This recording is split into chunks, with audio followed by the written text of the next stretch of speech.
The Little Red Caboose by Marian Potter, illustrated by Tibor Gurgly. The little red caboose always came last. First came the big black engine puffing and chuffing. Then came the box cars and the oil cars and the coal cars and the flat cars. Sometimes they were switched around in different ways, but the little red caboose always came last. Boys and girls waved at the big black engine. They listened to the box cars and the oil cars and the coal cars and the flat cars go clickety-clack. But by the time the little red caboose came along, the boys and girls were turning away because the little red caboose always came last. "Oh, smoke," said the little red caboose. "I wish I were a flat car or a coal car or an oil car or a box car so boys and girls would wave at me.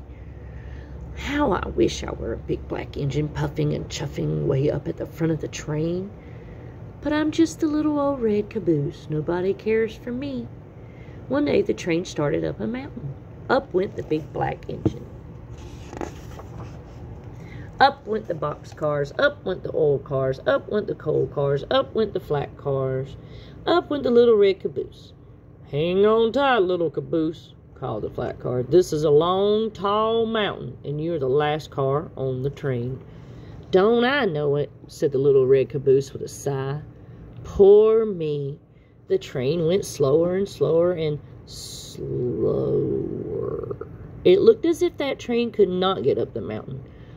"Look out, little caboose," called the flat car. "The train is starting to slip back down this long, tall mountain." "Not if I can help it," said the little red caboose. And he slammed on his brakes, and he held tight to the tracks, and he kept that train from sliding down the mountain. Then, bump, the little red caboose felt something push him from behind. It was two big black engines. They pushed the train up to the top of the mountain. "We couldn't have done it," said the big black engines, "if it had not been for the little red caboose." Everyone cheered, and the little red caboose nearly burst with pride. Now children wave at the big black engine and at all the cars, but they saved their biggest waves for the little red caboose, because the little red caboose saved the train. Thanks for listening. If you like what you heard, please click like and subscribe.